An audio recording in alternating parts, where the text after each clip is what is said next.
Ryan was the son of one of the richest men in the city. His life was painted with gold from the day he was born. His clothes were tailored, his cars imported, and his vacations spent on islands most people only saw in magazines. Yet even with all this wealth surrounding him, Ryan often felt a strange emptiness gnawing at him. He had friends who laughed at his jokes and joined him on expensive outings, but deep inside he wondered if they truly cared for him or for his status. He had never known struggle or hardship. He had never known what it meant to worry about bills or how to earn his next meal. Ryan lived each day as if nothing could ever harm him. He walked through the halls of the university with his head high and his mind filled with expensive plans, cars, parties, and luxury brands. For him, life had always been about display and appearance, but one day all of that began to change. While walking through the main building, he noticed a girl he had never truly paid attention to before. She was crouched down near the edge of the hallway, sweeping quietly and humming a soft tune. Her name was Emma, and she was the daughter of the school janitor. She worked mornings and evenings, helping her father while also attending classes. During the day she wore simple clothes, nothing flashy, but always clean and neat, her shoes slightly worn, her hair tied back in a simple ponytail. Ryan had seen people like her before, but never cared to stop and look at who they really were this time. However, something about her calm focus caught his attention. She looked at peace even as she worked, something Ryan could not understand, because he had everything yet felt restless. As Ryan walked past her, she smiled politely and continued her sweeping without saying a word. He nodded slightly, but said nothing. His mind, however, lingered on her presence longer than he expected. In the following days, he saw her again and again, always busy, always focused. He noticed how she balanced her work and her studies, how she often carried books in one hand and cleaning supplies in the other. While many students walked past her without so much as a glance, Ryan found himself slowing down each time he saw her, wondering why someone with so little seemed more complete than he ever felt. Life for Ryan was about to shift, because while he was thinking about Emma, his world was crumbling behind the scenes. His father had invested heavily in a company that was on the verge of collapse. Lawsuits and debts were piling up, and the empire Ryan thought would last forever was shaking to its foundation. Though Ryan did not yet know it, the path he was walking was leading straight into a storm, one that would change everything about who he was and how he saw people like Emma. Ryan continued to cross paths with Emma in the hallways, sometimes late at night when most students had gone home and she was still there helping her father clean classrooms. She would wave lightly and smile each time. Something about her warmth unsettled him, not in a bad way, but in a way that made him question his own life choices. She seemed to have a purpose in everything she did, even when sweeping floors. Ryan wondered what that felt like, to have meaning, to have drive that went beyond spending money and living for appearances. He did not know yet, but he would soon find out, because his life of luxury was about to end. Ryan had always believed money would shield him from every storm, but reality came like a sudden wave crashing into him when he overheard two executives in his father's office whispering about unpaid loans and collapsing investments. The words failed acquisition and liquidation burned into his mind like fire. For the first time in his life, Ryan felt fear, genuine fear he could not run from. He walked back to his car and sat still, gripping the steering wheel as his world spun out of control. His father, who once stood like an unshakable pillar, was now struggling to keep their empire from collapsing. The following days were filled with hushed phone calls and late-night meetings at home. Ryan overheard his parents arguing about selling properties and cutting expenses. There was even talk of downsizing their mansion, something Ryan could never imagine in his wildest dreams. The luxurious life he took for granted now felt fragile, like glass ready to shatter at the slightest touch. Even worse, his friends began to sense the change, and their loyalty was already fading. People who once partied with him stopped answering his calls. Rumors spread across campus about how the mighty were falling, and Ryan hated every moment of it. Amid this chaos, he found himself sitting alone on a bench near the library, his shoulders slumped, his usually confident smile gone. It was then that Emma appeared again, carrying a stack of cleaning rags and spray bottles. She stopped when she saw him and for a moment simply looked at him as if trying to read his thoughts. Ryan quickly wiped his face and tried to act normal, but she gently asked if he was okay. Her tone was soft, without judgment, something he was not used to from anyone. Ryan hesitated at first. He wanted to push her away to keep his problems hidden, but there was something about Emma's presence that made him speak. He told her about the financial troubles, about how everything he knew was slipping away, about how he felt like he was drowning. Emma listened without interrupting. She simply sat beside him, resting her supplies on the ground, and nodded as he spoke. When he finally finished, she said something that struck him deep. She said, "Money is just one part of life, and when it disappears, it shows who we really are." Her words lingered long after she left. Ryan thought about how she worked hard every day for her tuition and to help her father, yet she still smiled while he who had everything was collapsing under pressure. He began watching Emma more carefully, not in a judgmental way, but in a curious one. He noticed how she always carried herself with quiet strength, how she laughed easily with her father even when tired, how she helped other students without expecting anything in return. She was living a life he had never understood, one of effort, sacrifice, and meaning. That night Ryan sat in his room scrolling through his bank account, wondering how long before he would lose his car or his apartment. The thought terrified him, but somewhere deep inside he also felt a spark, a strange idea forming. Maybe losing everything was not the end, maybe it was a chance to rebuild, to learn what he had ignored his whole life. And in that thought he saw Emma face her smile, her simple strength, and he wondered if she could teach him how to live, not just how to survive.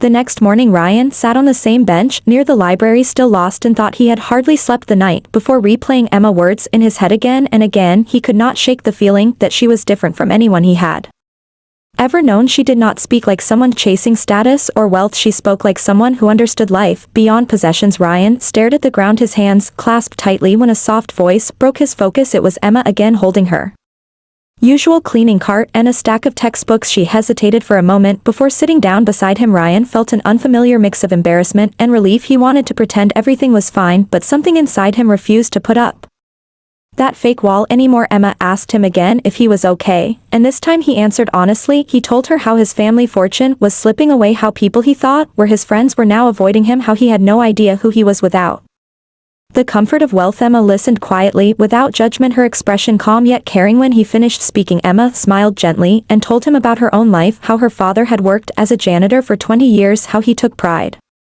in every hallway he cleaned because it was honest work and it gave her the chance to study and dream. She said she knew what it was like to be judged by others, but she learned to ignore it because value does not come from what people think but from who you are and how you treat others. Ryan sat silently, amazed by her perspective. For a long time they simply sat there watching students hurry past, neither feeling the need to fill the silence. Ryan realized he had never had a conversation like this before, one that felt real and unpolished. He thanked her, and for the first time in days he smiled, not the fake confident smile he wore at parties, but a real one. Emma nodded and stood up to continue her work, leaving Ryan to process everything she had said. Later that day Ryan went to class, but he could not focus. His mind kept drifting to Emma's words and how different she seemed from everyone else around him. After class he saw some of his so-called friends laughing in the courtyard, but when they saw him they exchanged quick glances and walked away. Ryan felt a pang of loneliness, heavier than before. He realized how shallow his relationships had been, built on money, status, and convenience, not loyalty or friendship. That evening Ryan searched for Emma again. He found her in one of the empty classrooms, wiping down desks. She looked up surprised to see him and asked if he needed something. Ryan said he just wanted to help. For a moment she stared at him, unsure if he was joking. But when she realized he was serious, she handed him a cloth and showed him how to clean the desks properly. It felt strange to him doing such basic work, but it also felt good in a way he had never expected. By the time they finished the room was spotless, and Ryan felt an unusual sense of satisfaction. It was small, simple work, but it gave him a feeling of accomplishment he had rarely experienced before. Emma smiled and said, "See, it is not so bad to work with your hands." Ryan laughed softly, agreeing, and thanked her for letting him help. She shrugged and said, "Sometimes all it takes is doing something small to feel alive." That night Ryan walked back to his apartment feeling lighter than he had in weeks. His financial troubles had not disappeared, but something inside him had shifted. Maybe he thought maybe he could find a way to rebuild, maybe life without wealth could still hold meaning, and maybe, just maybe, Emma was the person who could show him how to find it. The next morning Ryan woke up earlier than usual, and for a moment he simply sat on the edge of his bed thinking about everything that had changed so quickly in his life. Only a few weeks ago he was living as if nothing could ever go wrong, but now he was facing the reality that his family fortune could disappear at any moment. He went to class and tried to focus, but the thoughts of losing everything kept pressing in on him. When class ended he avoided his usual group of friends because deep down he knew they had already started drifting away. Later in the day Ryan went to the cafeteria and sat at an empty table scrolling through job postings on his phone. He had never considered working before because his life had never required it, but now he wondered what it would feel like to earn his own money. The thought terrified him, yet it also gave him a strange sense of freedom. He remembered Emma telling him that honest work gave her and her father pride, and he wondered if that same pride could help him face his situation. When Ryan left the cafeteria he saw Emma outside, sitting on a bench eating a simple sandwich from a brown paper bag. He walked over and asked if he could sit with her. She nodded with a small smile. They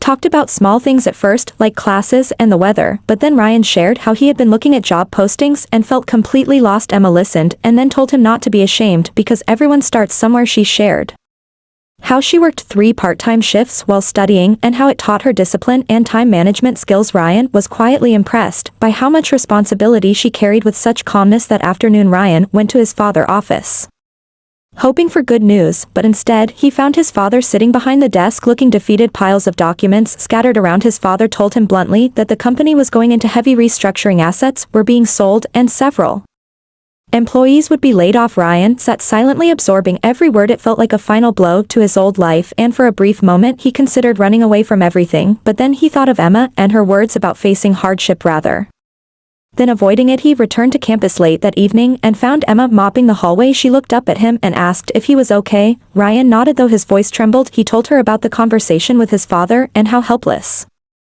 he felt. Emma put the mop aside and sat on the floor beside him. She told him again that money does not define who he is, and that it is in moments like these where character is shaped. Ryan listened quietly, feeling comforted by her presence. She was one of the few people who treated him the same whether he was rich or broke. That night, as Ryan walked back to his apartment, he noticed how quiet the campus felt. His old life seemed far away now, but in that emptiness he also felt something new forming inside him. He wanted to change. He wanted to work hard and find meaning instead of clinging to what he had lost. He realized Emma had been right all along, and for the first time in his life he wanted to know what it felt like to build something from nothing with his own effort.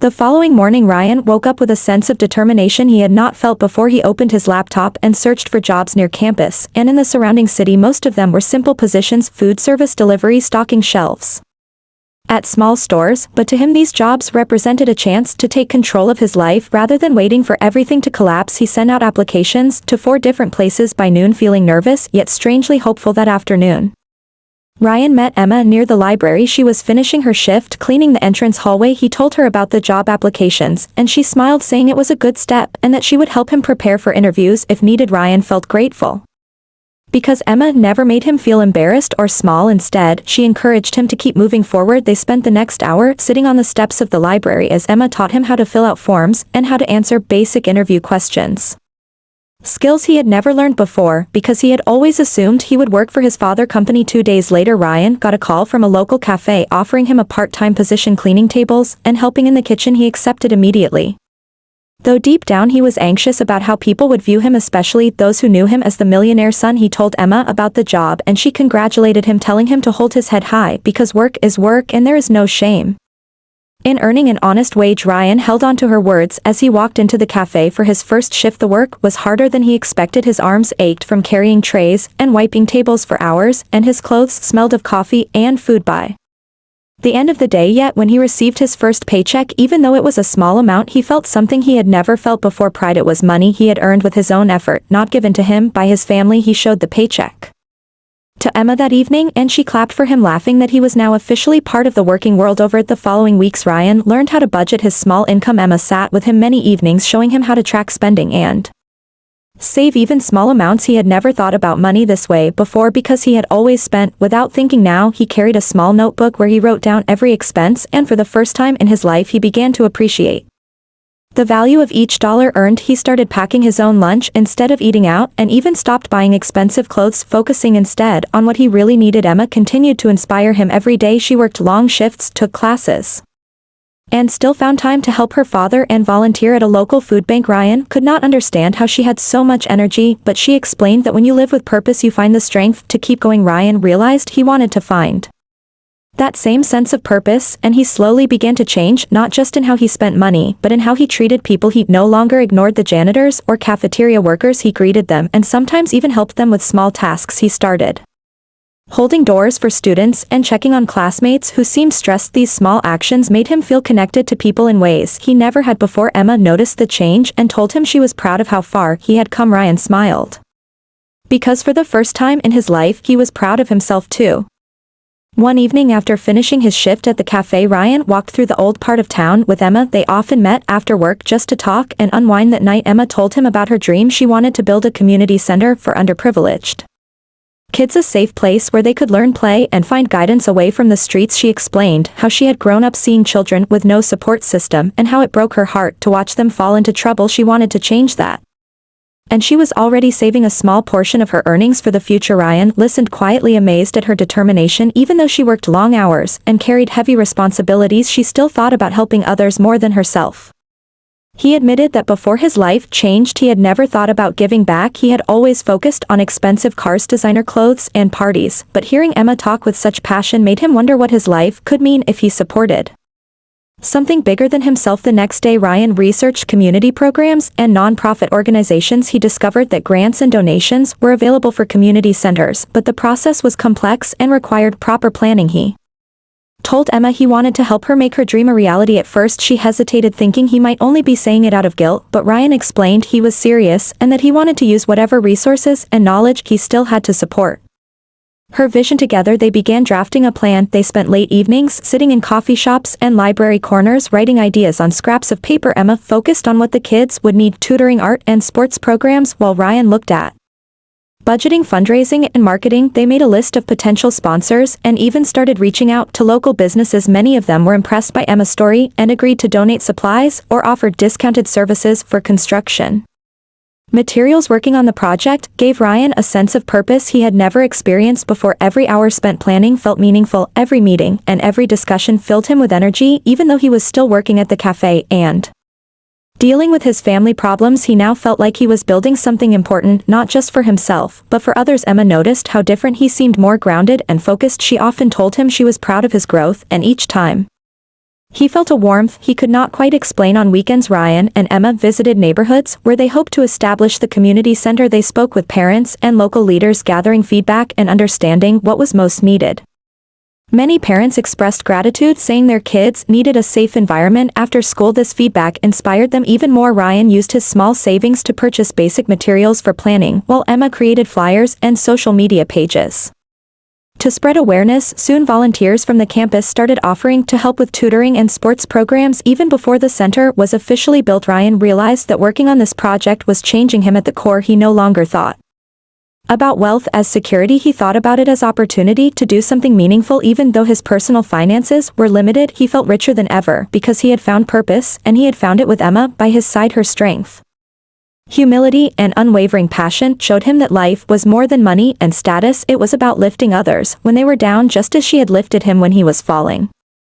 Months passed and Ryan's life was slowly reshaping into something he never imagined. He had grown used to his routine of working at the cafe, attending classes, and dedicating his free hours to the community center project. The Ryan who once spent entire weekends on luxury trips or high-end parties was gone now. He woke up early for work, packed his own lunch, and often ended the day covered in coffee stains or paper dust from late-night planning sessions. Yet despite the physical exhaustion, he felt stronger and more alive than ever before. Emma continued to be his anchor. She encouraged him when he doubted himself and reminded him of how far he had come since the first day they talked on that lonely bench. Her kindness and resilience inspired him to keep improving even when things were tough. The community center project was growing steadily. Volunteers had increased, donations were trickling in, and several local business owners had pledged support. Ryan took it upon himself to handle meetings, presentations, and proposal, skills he never had to use before because in the past everything had been done for him. Now he was learning on the go. His father noticed the changes too. One evening Ryan visited home and found his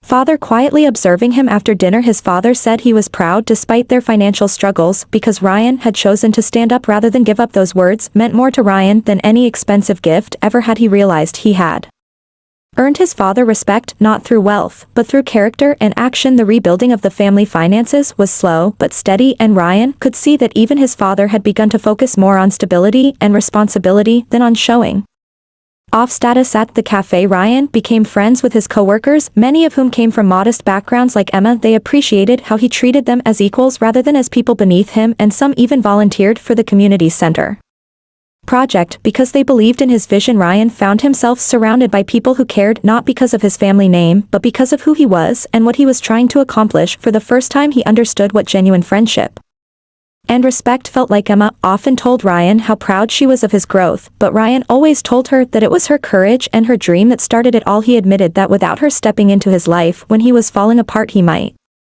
have lost himself completely. Emma would smile, shake her head, and tell him he was stronger than he realized, but deep down Ryan knew she had saved him in ways she could not even imagine. As the community center plans moved closer to becoming reality, Ryan felt a sense of purpose that no amount of money had ever given him. The old version of himself who measured life by possessions and status was gone, replaced by someone who valued hard work, compassion, and meaning. He found joy in small victories, Like convincing a local hardware store to donate paint or seeing children excited about the programs they were planning. One evening while walking home after another long day, Ryan looked at Emma and realized how much she meant to him. She was not just a friend or a partner in the project, she was the reason he had discovered a better version of himself. He felt gratitude so deep it nearly overwhelmed him, and he silently promised himself that no matter what happened he would always support her and cherish what she had done for him.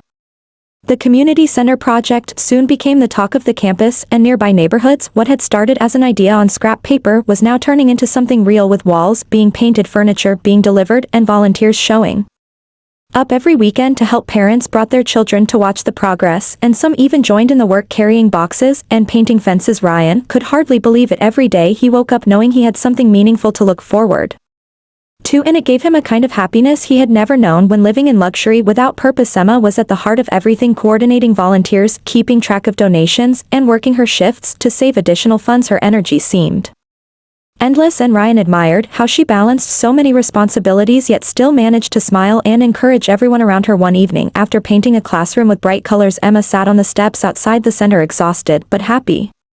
She looked at Ryan and said, "Can you believe this is really happening?" Ryan nodded, because he too was amazed at how far they had come in such a short time. Local businesses took notice of their work. A grocery store donated weekly food supplies for the after-school meal program, a hardware store supplied materials for free, and a bookstore gave hundreds of used books for the learning room. Ryan used his connections from his old life to contact people who could sponsor events, and he was surprised to see some of them agree. Even those who had distanced themselves during his family downfall seemed impressed by the sincerity of the project and decided to contribute small amounts of money or resources. The success of their work attracted the attention of a local news station. One afternoon, a small camera crew arrived and interviewed Emma and Ryan about how the project started and what it meant to them. Emma spoke about growing up with little but wanting to help others, and Ryan admitted that he had once lived without purpose until Emma inspired him. The segment aired on the evening news and quickly gained attention. Online donations increased and more volunteers reached out, offering their skills from tutoring to coaching sports. Ryan could feel himself changing more every day. He no longer thought about what he had lost, he thought about what he was building. He no longer cared about expensive suits or fancy watches, he cared about seeing children smile when they received free art supplies or watching teenagers learn new skills in workshops. The emptiness that once haunted him was gone, replaced by a steady sense of fulfillment. Emma noticed this and often reminded him how proud she was to see him become the man he was meant to be. Despite the growing workload, Ryan and Emma always found time to talk during quiet moments. Sometimes after long days, they would sit on the roof of the nearly finished community center, watching the sunset and reflecting on how much had changed. Ryan would often tell Emma that she was the reason he discovered who he really was. Emma would blush and say she just did what anyone should do when someone is falling, offer a hand and pull them up, but Ryan knew it was more than that. She had saved him in ways she did not even realize. The project neared completion and excitement filled the air. Banners were printed, invitations were sent, and local leaders promised to attend the grand opening. Ryan stood in the middle of the main hall one evening, looking at the bright walls and new furniture, imagining it filled with children learning and laughing. He turned to Emma and thanked her for believing in him when he had not believed in himself. She smiled softly and told him they were just getting started, because their journey was about more than one building. It was about changing lives, including their own. The day of the grand opening arrived with bright skies and a warm breeze. Volunteers gathered early to set up tables, balloons, and banners. Children ran around excited to see what the new community center had to offer. Parents watched with gratitude, knowing their kids would now have a safe place to learn and grow. Ryan stood near the entrance in a simple shirt and jeans, shaking hands and greeting guests. He felt nervous, but also deeply proud, because this was the result of months of hard work, determination, and faith. Emma stood beside him, looking tired but radiant as ever, her smile showing every ounce of joy she felt. When it was time to cut the ribbon, Ryan and Emma stood together holding the scissors as cameras flashed and people clapped. For a moment, Ryan thought about how far he had come from the days when he measured his worth by expensive cars and designer clothes. Now he stood here proud, not because of wealth, but because of purpose. Emma handed him the microphone and he spoke, honestly telling everyone how he had once been lost, how he thought money was everything until life proved otherwise, and how Emma had shown him what it meant to truly live. The crowd clapped and many parents even wiped away tears as Emma spoke next. She thanked the volunteers, donors, and especially Ryan, saying that he was proof anyone could change and become better than they were yesterday. Ryan looked at her and felt something powerful in his chest, because he knew she was not just talking. About the project she was talking about him, about the way she had lifted him when he was falling apart. He reached for her hand and held it firmly in front of everyone. After the speeches, children rushed inside, exploring the colorful classrooms. The art room filled with paints and canvases, the small library stacked with books, and the gym where donated equipment stood ready. Volunteers began running short activities, games, and lessons, filling the building with energy and laughter. Ryan walked through each room, watching the smiles on the kids' faces, and for the first time in his life he felt a sense of belonging that no amount of money had ever given him. Emma followed behind him, taking pictures and laughing as the younger children tugged at her sleeves, asking questions about future programs. Later that evening, when most guests had gone and only a few volunteers were cleaning up, Ryan and Emma sat together on the steps outside the center, watching the sunset. He turned to her and said, "You saved me." Emma looked at him confused, but he continued saying, "You saved me not with money, not with connections, but with belief and courage. You dared to care when I was going under, and because of you I found myself again." Emma was silent for a moment, and then she smiled softly, saying, "Maybe you just needed someone to remind you who you really were." They sat quietly for a while, just holding hands and listening to the distant laughter of children still playing nearby. Ryan realized that this was only the beginning. There would be challenges ahead, funding issues and endless work to keep the center running, but he was not afraid anymore because he knew he had purpose and he had Emma by his side. She had walked into his life when he was broken, and instead of letting him fall, she pulled him back up and showed him a path worth walking. As the evening turned to night, Ryan and Emma locked up the center and walked home together, both tired but filled with a deep sense of peace and pride. Their journey had transformed not only themselves, but everyone who had been part of it, and while the world might still judge people by wealth or status, they knew better now. They knew that real value comes from compassion, resilience, and the courage to save someone when they are falling, even if it means daring to take that first step toward them.